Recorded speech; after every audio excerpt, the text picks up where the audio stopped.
Hello friends, ఇవాళటి మన dishes sabudana khichdi ఇంకా సాబుదానా ఖీర్. సాబుదానా అంటే మీకు ఇష్టమేనా? ఓకే, సాబుదానా మీడియం సైజ్ తీసుకోండి. అది నానబెట్టండి. ఒకరోజు ముందు రాత్రి నానబెట్టాలి ఫ్రెండ్స్. ఒక్కటి మాత్రం గుర్తుంచుకోండి ఫ్రెండ్స్, సాబుదానా ఏ గిన్నెలో నానబెడతామో ఆ గిన్నెలో జస్ట్ కడిగి హాఫ్ ఇంచ్ కంటే కొంచెం తక్కువ నీళ్ళు పోసి, సాబుదానా పైకి రావాలి ఆ నీళ్ళు పోసి నానబెట్టండి. పొద్దున్న చూస్తే మల్లెపూలాగా సాబుదానా కనబడుతుంది. ఇందులో కొంచెమన్నా తేడా వస్తే మాత్రం మీ సాబుదానా ఒకలాగా అంటుకుపోతుంది.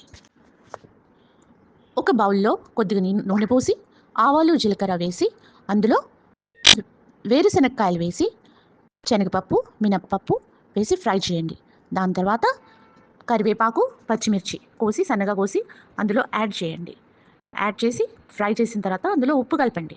ఉప్పు కలిపిన తర్వాత ఇష్టం అనుకుంటే బాయిల్డ్ పొటాటోస్ వేసుకోండి. బాయిల్డ్ పొటాటోస్ క్యూబ్స్లో కట్ చేసుకొని వేసుకొని ఫ్రై చేయండి. ఫ్రై చేసిన తర్వాత సాబుదానా అందులో వేయండి. వేసిన తర్వాత దానిపైన వేరుశనక్కాయల పొడి దోరగా వేయించి వేరుశనక్కాయ పొడి చేసి అందులో కలపండి. ఒక 3-4 స్పూన్స్ కలిపారంటే సాబుదానా అంటుకోకుండా మల్లెపూల్లాగా విడివిడిగా ఒక్కొక్క సాబుదానా విడివిడిగా కనబడుతుంది ఫ్రెండ్స్. అంతే, sabudana khichdi ready. Tasty tasty sabudana khichdi. ఆ తర్వాత నెక్స్ట్ డిష్ వద్దాం ఫ్రెండ్స్. ఒక ప్యాన్ వేడి చేయండి. అందులో 3-4 టీ స్పూన్స్ గీ వేయండి. కాజు కిష్మిష్ ఫ్రై చేసేయండి. ఫ్రై చేసి పక్కన ఒక ప్లేట్లో పెట్టుకోండి. అదే గీలో పాలు పోయండి. పాలు 1/2 లీటర్ అన్నా పోయొచ్చు, 1 లీటర్ అన్నా పోయొచ్చు, మీ ఇష్టం. 1/2 లీటర్ పోస్తే మాత్రం 3-4 టీ స్పూన్లు, దానికంటే ఎక్కువ థిక్నెస్ని బట్టి సాబుదానా వేయండి.